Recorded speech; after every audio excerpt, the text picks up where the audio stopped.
everyone. I'm Natalia Bilbao, and here's what's happening in LA this week. Council President Nury Martinez hosted the organization Peace Over Violence in recognition of the 24th National Denim Day. Denim Day supports survivors and raises awareness about sexual violence and rape culture. And as she states in this first piece, we still have a long way to go. Take a look. We all stand here wearing denim in solidarity with women who haven't been believed in the past or heard when they report their assailants. Today's the day for people to wear denim and jeans on purpose, to be in solidarity with survivors of sexual assault. I was inspired in terms of a Italian Supreme Court case. A judge overturned a lower court case, a conviction, saying that the reason he's letting the guy go is because her jeans were too tight. Therefore, to assault her, she would have had to help him. More than anything, I think as a society, we've got to raise awareness that there's never an excuse for rape. There's certainly never an excuse for violence or sexual assault. And we need to do a better job as a society in terms of how we're raising our children, how we're raising our men, to respect women and to understand the word consent. No means no, and there's no excuse for violence against anyone. For us to come together annually on Denim Day to mark this moment and to make sure that we foreground prevention of violence towards women and towards all individuals who experience it is incredibly important. It's such a great show of support to survivors that when I myself was going through my own situation, it wasn't there. So it feels great to have it as an adult, but it feels even greater to know that there's little children out there that are voiceless, that somehow, this message could be relayed to. Recovering from trauma is not an easy journey, but it is one that can be successfully traveled, but you need support to do it. You need advocacy to do it. And you also need a culture that is receptive to what your story is about. That's why we say, believe survivors. If you or anyone you know are being abused or have been sexually assaulted, please know that there are organizations like Peace Over Violence that will help you, that will support you, and that will always believe in you.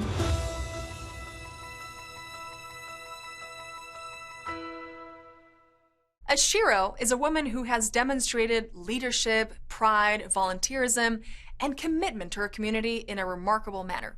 Recently, staff members from the Office of Council District 9 honored women with their annual Shiro's event. These 15 honorees are shining examples of people making a difference in their community.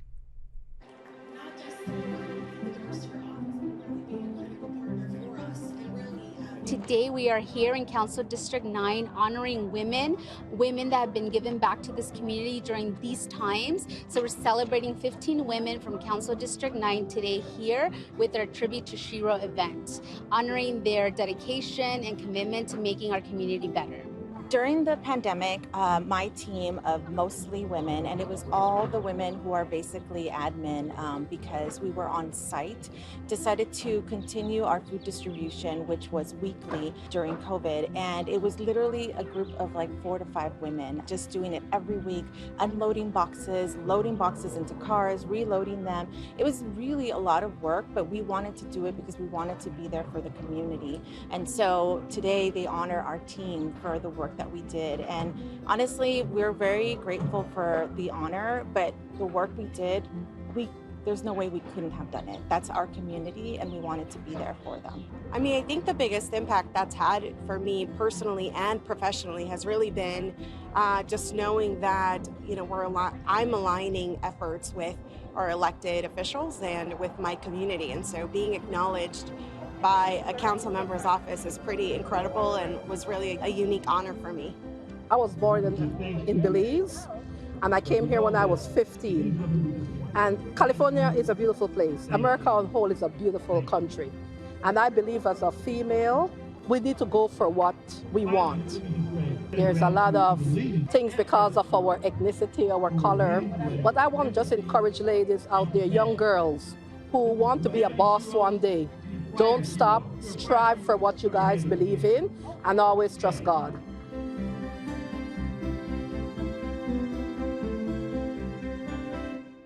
Council District 9 has been honoring the Sheroes in the community since 2014.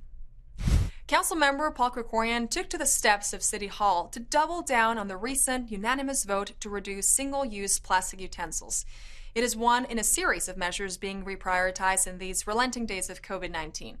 Here's a look at how the City of LA is refocusing its efforts to reduce the use of plastics. Enough is enough. This city, once again, is taking a national leadership role as of the council's vote today. The fossil fuel industry has been lying to people for decades about plastics. The big lie is, don't worry, consumers. You can use these plastic items because, see, they have a little triangle with arrows in it, and it has a number in it, so therefore it must be recyclable. And that is a lie. This is a really important occasion because we've been working for almost 2 decades on trying to get plastics ordinances passed in a meaningful way. The ultimate goal would be on the foodware arena is to eliminate single-use plastics and, where possible, go to reusable foodware. We're excited to be here for this ordinance that will basically ban styrofoam. The City of LA sets the example in terms of environmental policy. Sacramento kind of gets to hear about it, and then as California goes, so goes the nation, so I think it's extremely important. This will reinstate the plastic bag ban, which has been on hold during the pandemic. It will expand it to include other kinds of bags. It will eliminate styrofoam, which is hugely important because it ends up in the landfill, it crumbles into smaller pieces, and it gets into our environment. People are worried about climate change, and they're worried about how fossil fuels play into that, and that's a big part of how plastic is made. And just to get a sense of how serious the problem is, the Los Feliz Neighborhood Council commissioned a community impact study, which stated nationwide nearly 1 in 5 pieces of trash is single-use plastic. As more and more businesses welcome consumers back, it's easy to forget that there are some agencies that are still getting their sea legs back. In the case of the Benjamin Franklin branch of the LA Public Library, reopening means bringing the library to the community, at least for the moment. Check this out. So our beloved Benjamin Franklin Branch Library has been closed for a while and will stay closed for a while for remodeling and repairs. But in the meantime, we're trying to bring the library to this community every Wednesday from 1 to 5 p.m. We gather here at the parking lot, and then we have some books, we have crafts, we do a story time at 4 p.m. We bring some gifts for the community, some swag, and we also renew library cards, issue new library cards, and provide information to the community in English and Spanish regarding what the library has to offer for this community here in Boyle Heights. Se me hace importante porque a mi hija le gusta mucho venir a la biblioteca, desde que está chiquita la traigo. She enjoys the resources the library provides. The Tech to Go bundle is also available, the Chromebooks, and all the services the library provides are free with the library card. Tiene muchas actividades de pintar y aparte venimos a agarrar unos libros, a ella le gusta leer mucho también. The library also offers a great variety of programs, many of them online, because we're still coming out of the pandemic.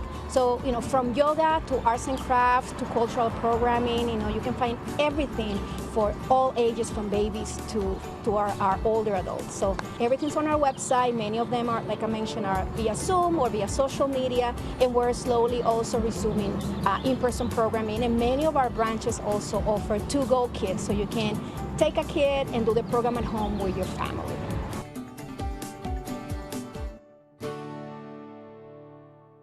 Council President Nury Martinez shines a spotlight on Mental Health Awareness Month. The Port of Los Angeles unveils the new website, and the Department of Transportation launches a mobility pilot in South LA. These stories up next on City Beats.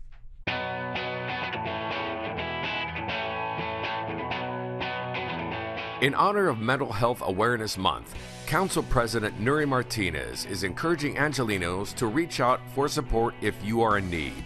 During the pandemic, 40% of adults reported symptoms of anxiety or depression. For context, during January through June of 2019, the same study reported only 10%. Whether it was job loss, losing a loved one, or just general feelings of isolation and hopelessness, this pandemic has weighed heavily on all of us. Martinez highlighted organizations such as El Centro de Amistad in the San Fernando Valley for their work with children, youth, and families. For more info on programs and services at El Centro de Amistad, visit ecda.org. The Port of LA unveiled a new website to help promote a deeper understanding of the LA Harbor. The LA Harbor Habitat's website represents marine life at the port from the shore to the seafloor through photos, videos, and games. Users can explore life at the port by searching habitat types or through specific locations at the port. Additionally, the site details findings from port-led, harbor-wide biological surveys conducted over the last 2 decades. To view the site and learn about local marine life, visit laharborhabitats.org. The LA Department of Transportation is launching its Universal Basic Mobility Pilot in South LA.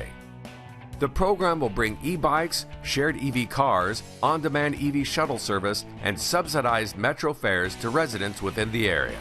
The South LA area chosen for the pilot will serve those who rely on public transit and have lacked safe options to get to where they need to go. The program will also provide training opportunities in the maintenance of new EV technologies. For more information on this program, visit ladot.lacity.org/CarbStep.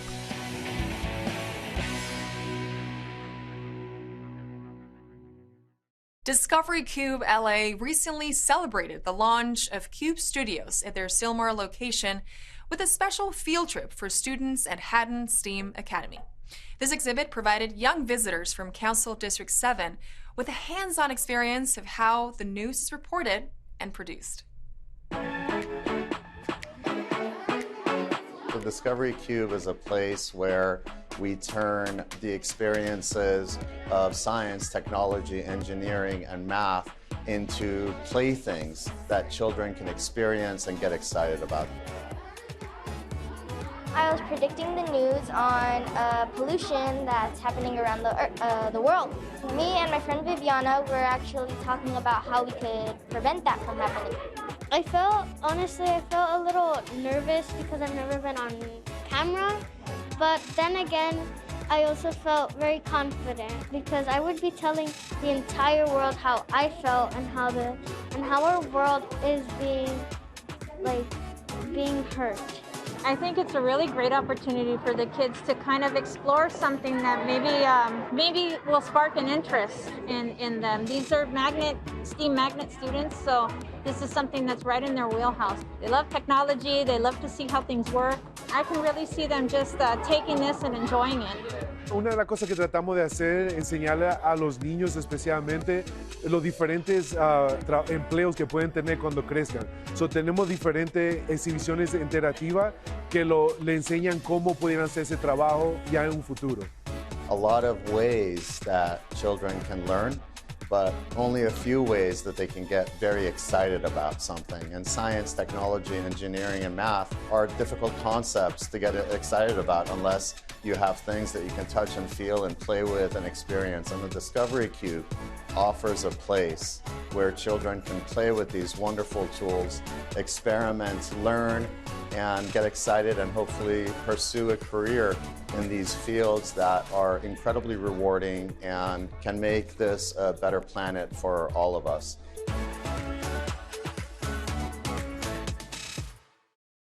From growing young minds to planting for better air quality, Council District 7 continues to invest in the community by hosting a tree giveaway in Pacoima.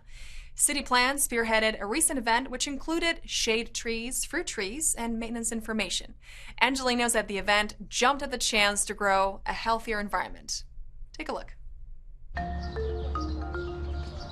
The trees that we're giving out today are considered yard trees. These will be picked up by the homeowners and planted by the homeowners. We have 50 shade trees and 50 fruit trees.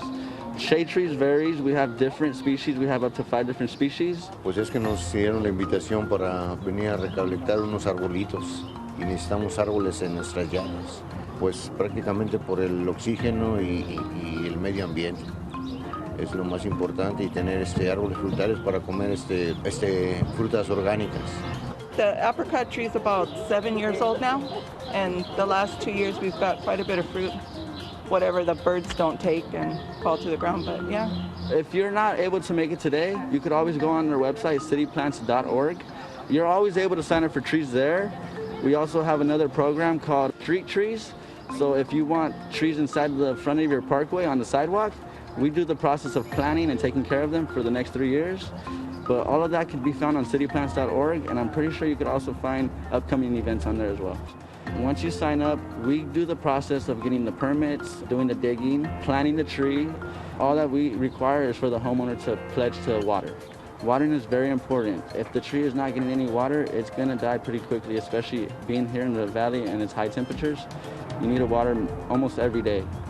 As we go and we plant trees around this area, we as a company take care of the trees that we plant sometimes for 3 years. We're not always able to get to all the trees at times because there's so many.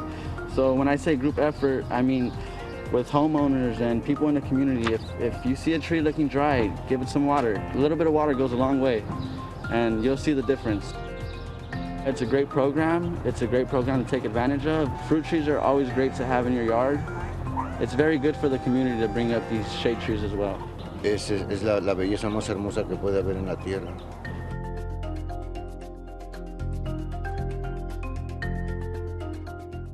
Measure W is a voter-approved 2018 ballot measure which provides cities, including watershed areas and Los Angeles County, with funds to capture, treat, and recycle stormwater. And now some of those funds have landed in Council District 1, enabling the community to give the beloved MacArthur Park a much-needed makeover. Check this out. Today, we're culminating the partnership that has occurred with the City of Los Angeles and trying to implement a Measure W project here at MacArthur Park today. We have basically $20 million that will be invested for the reclamation of the water in the lake, but also bring other assets into the park, such as a new playground. We'll be bringing in new bathrooms, and ultimately, it will be a complete project that the community could enjoy.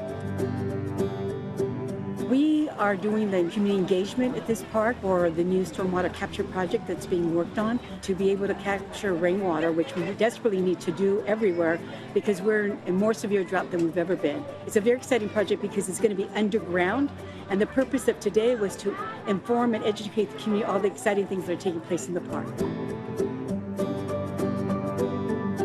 We did the initial renovation of the park, but now we're moving now to implement the infrastructure amenities that are going to come in, such as a playground that would be connected to the water feature being implemented by Measure W, where that playground will basically become an outdoor classroom for the local schools to come and participate.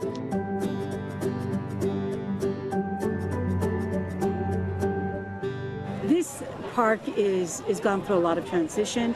What I've learned in the work that we've done here at MacArthur Park is that this is people's private Disneyland. This is opportunity to listen to birds, to feel the wind in your hair, to see green space, and it really is their own backyard that is their Disneyland, because many of them don't have the opportunity to other green space. So this means a lot to the folks here. So we really want them to get excited about this park and need and own it. This is their park. Take care of it and enjoy it.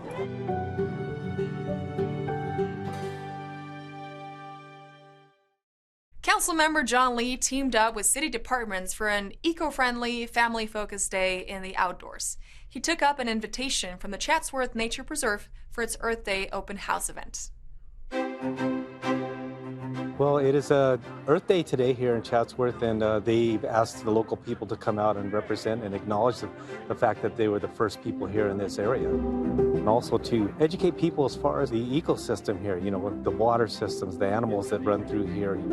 We're very fortunate here in Council District 12 to have something like the Chatsworth Nature Preserve because, you know, we have areas in my district where you can walk in and kind of forget that you're in the big city of Los Angeles, and Chatsworth Nature Preserve is definitely one of those places that we're so blessed to have, the largest nature preserve here in the city of Los Angeles. And it's on Earth Day, what a better place to come for families and just enjoy the natural beauty and what the city of Los Angeles used to look like in big areas. I've been part of this Earth Day every year for probably almost 2 decades now. And this is a special event for us and for the community to open up the Chatsworth Reservoir to really celebrate first the cultural elements with tribal members here doing a blessing at the beginning and then inviting people to enjoy nature and celebrate Earth Day.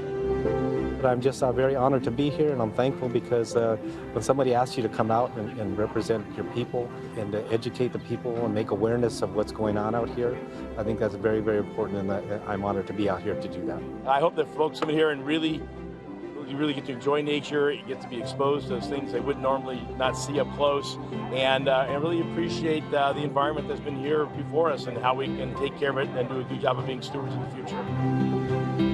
It's unsettling knowing that global warming is getting worse, but I believe that everyone, if they help out, we could all reduce the effect.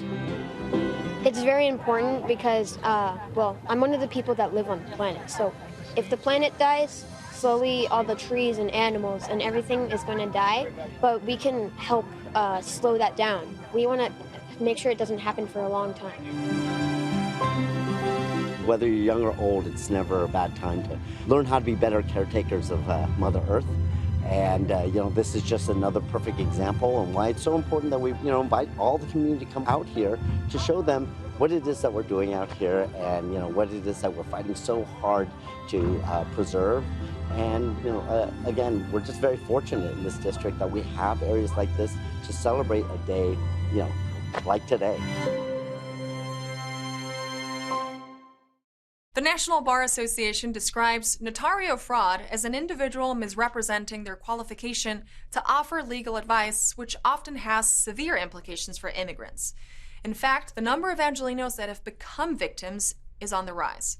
The Mayor's Office of Immigrant Affairs has offered some helpful tips and information to help avoid missteps during the immigration process. Las estafas de servicios legales de inmigración son estafas que son cometidas por individuos que no tienen licencia para poder dar asesoramiento legal. Algunas veces estas personas se conocen como notarios públicos, consultores de inmigración o contadores. Muchas veces en nuestra comunidad inmigrante hay confusión porque en países latinoamericanos un notario público a veces tiene la educación y funciones similares a un abogado.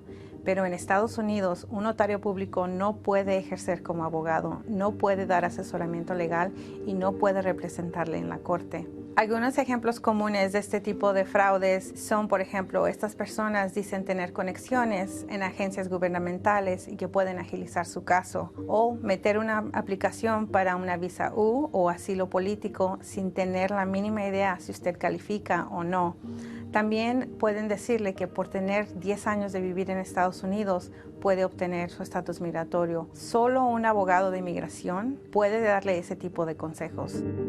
We're here today to provide you with some tips on how to avoid becoming a victim of notario fraud. Verify that you are working with a licensed attorney. Always request a written contract or retainer from the attorney. Request that the attorney sign it, request that it be translated into your primary language, and do not sign anything that you do not understand. Try not to make cash payments and request a receipt for every payment that you do make.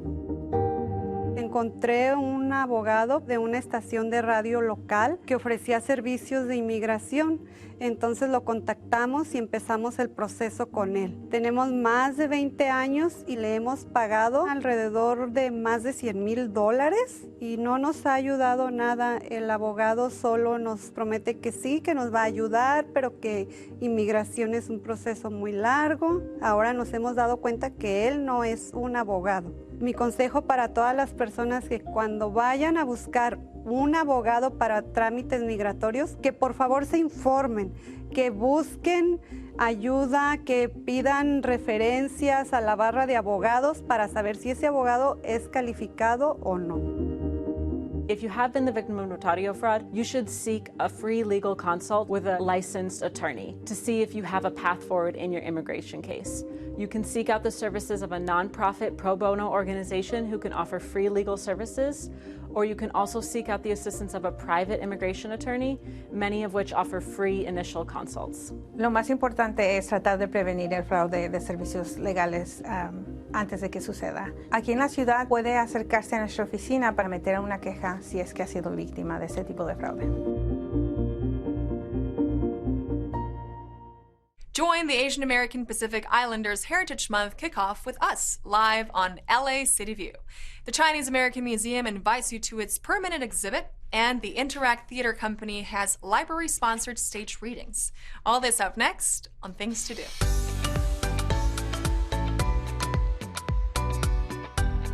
Join Mayor Eric Garcetti, members of the LA City Council, and the 2022 Asian American Pacific Islander Heritage Month Committee for the official opening of the City of Los Angeles' Asian American Pacific Islander Heritage Month.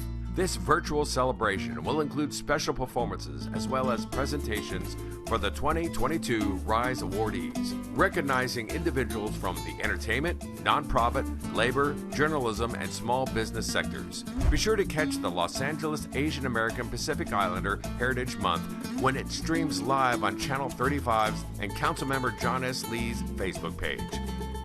The Chinese American Museum of Los Angeles invites you to see Origins, the birth and rise of Chinese American communities in Los Angeles.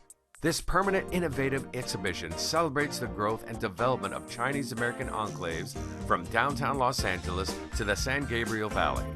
With an emphasis on community settlement in Los Angeles, the exhibit narrates Chinese immigration to the United States. You don't want to miss Origins, the birth and rise of Chinese American communities in Los Angeles.